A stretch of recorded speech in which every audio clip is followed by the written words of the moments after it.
Shalom, I'm Rabbi Jonathan, and today I'm reading Genesis 27 through 29.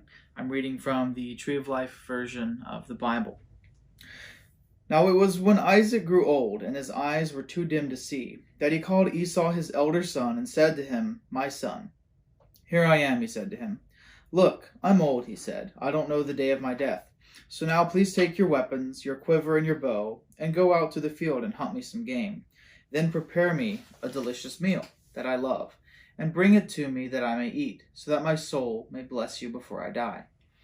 Now Rebekah was listening when Isaac was speaking to Esau his son. So while Esau went to the field to hunt game to bring in, Rebekah said to Jacob her son, "Look, I heard your father speaking to your brother Esau, saying, 'Bring me some game, and prepare me a delicious meal, that I may eat and bless you in Adonai's presence before my death.' So now, my son, listen to my voice, to what I am commanding you.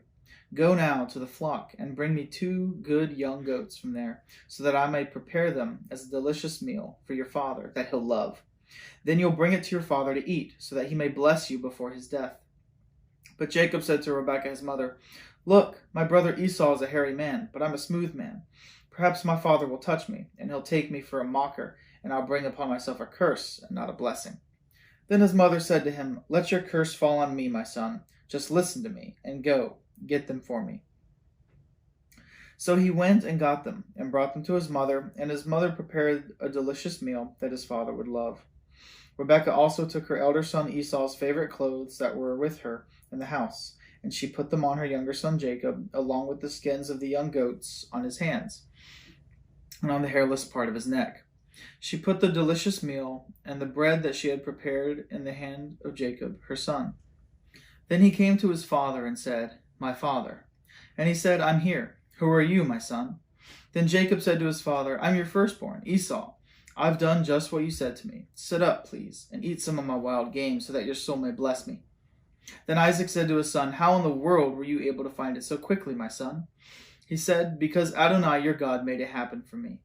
Then Isaac said to Jacob, "Please come closer, so I can feel you, my son, whether or not you really are my son Esau." So Jacob came closer to his father Isaac, and he felt him. Then he said, "The voice is Jacob's voice, but the hands are Esau's hands." He did not recognize him, because his hands were like the hairy hands of his brother Esau. So he blessed him. But he said, "Are you really my son Esau?" So he said, "I am." Then he said, "Bring it to me, and I'll eat some of my son's wild game, so that my soul may bless you." So he brought it to him, and he ate, and he brought him wine, and he drank. Then his father Isaac said to him, "Please come closer and kiss me, my son." So he came closer and kissed him. When he smelled the smell of his clothes, he blessed him and said, "Behold, the smell of my son is like the smell of a field that Adonai has blessed. May God give you from the dew of the sky and from the fatness of the land an abundance of grain and new wine. May people serve you, and may nations bow down to you. Be master over your brothers. May your mother's sons bow down to you. May those who curse you be cursed, and may those who bless you be blessed." No sooner had Isaac finished blessing Jacob, and Jacob had just gone out from his father Isaac's presence, than Esau, his brother, came in from his hunting. Then he also prepared a delicious meal and brought it to his father. And he said to his father, "Let my father get up and eat of his son's wild game, that your soul may bless me." His father Isaac said, "Who are you?" And he said, "I am your son, your firstborn, Esau." Then Isaac trembled with intense trembling and said, "Who was it then that hunted wild game and brought it to me? I ate it all just before you came, and I blessed him, and yes, he will be blessed." When Esau heard his father's words, he shouted with an intensely bitter groan. Then he said to his father, "Bless me too, my father." Then he said, "Your brother came deceitfully and took your blessing." He said, "Is this why he was named Jacob, since he's tricked me twice already? My birthright he's taken. Look, now he's taken my blessing." Then he said, "Haven't you saved a blessing for me?" Isaac answered and said to Esau, "Behold, I've made him master over you and all your brothers. I've given to him as servants. I've provided him with grain and new wine. What then can I do for you, my son?" Esau said to his father, "Do you just have one blessing, my father? Bless me too, my father." And Esau lifted up his voice and wept. Then Isaac his father said to him, "Behold, away from the land's fatness shall your dwelling be, away from the dew of the sky above. By your sword shall you live, and your brother shall you serve. But when you tear yourself loose, you will tear his yoke off your neck." So Esau bore a grudge against Jacob because of the blessing with which his father had blessed him. And Esau said in his heart, "Let the time for mourning my father draw near, so that I can kill my brother Jacob." Now to Rebekah was reported the words of Esau, her elder son. So she sent and called for Jacob, her younger son, and said to him, "Look, your brother Esau is consoling himself about you with the thought of killing you. So now, my son, listen to my voice. Get up, flee to Laban, my brother, in Haran. Then stay with him a few days until your brother's rage subsides. Until your brother's rage turns away from you and he forgets what you've done to him, then I'll send for you and get you back from there. Why should I lose both of you in one day?" Then Rebekah said to Isaac, "I'm disgusted with my life because of the daughters of Heth. If Jacob takes a wife from the daughters of Heth like these women, from the daughters of the land, what is life to me?" Chapter 28.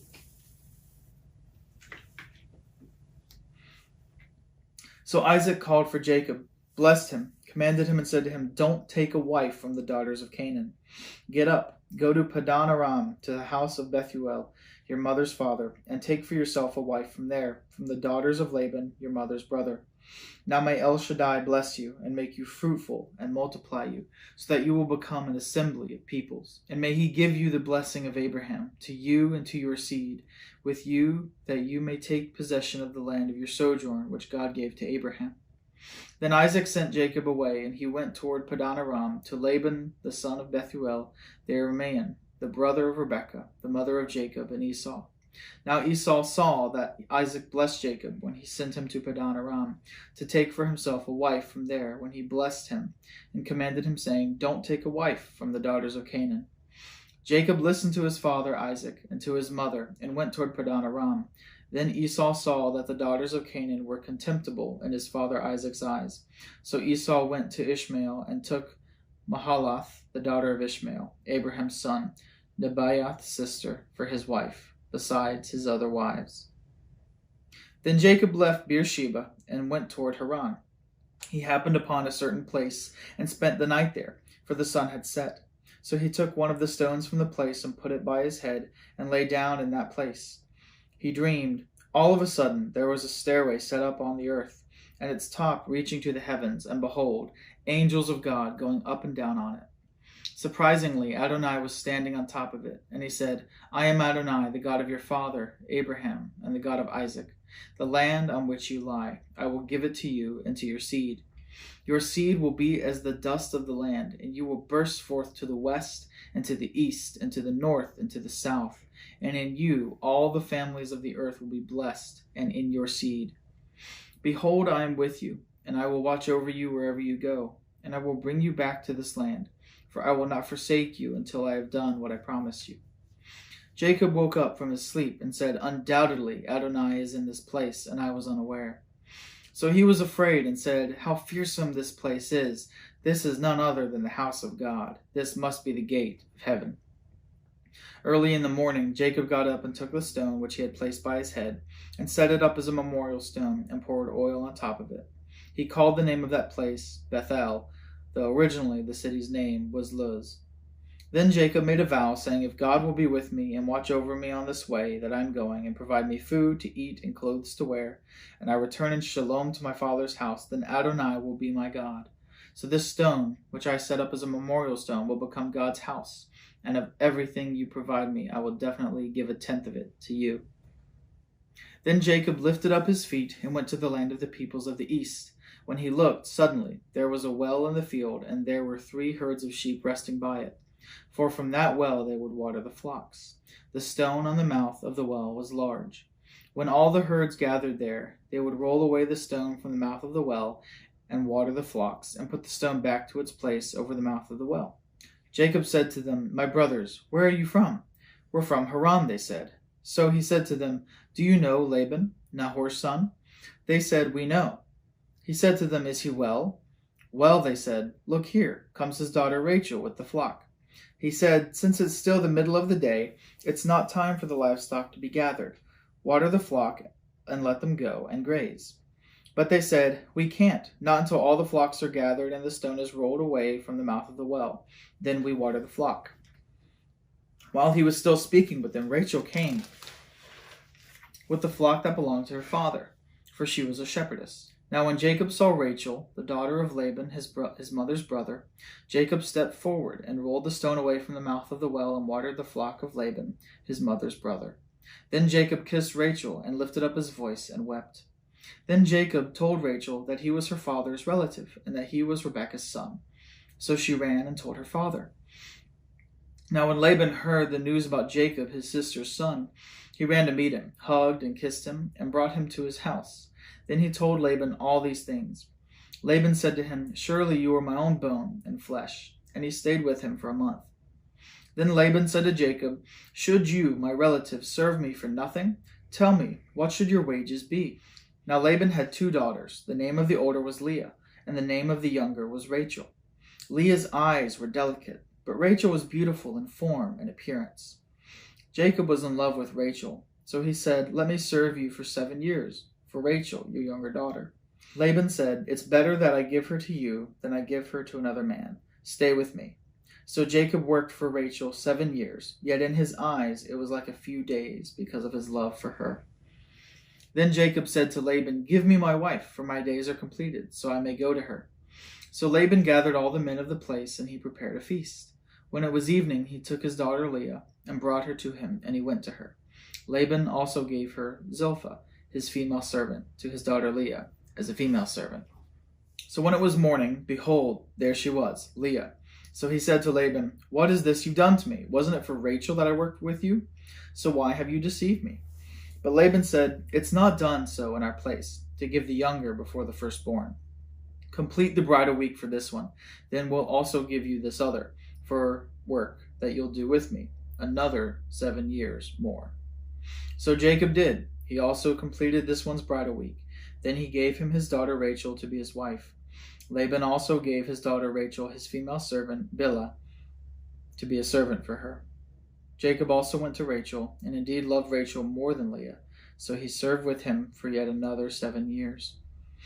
Now Adonai saw that Leah was unloved, so he opened her womb, but Rachel was unable to conceive.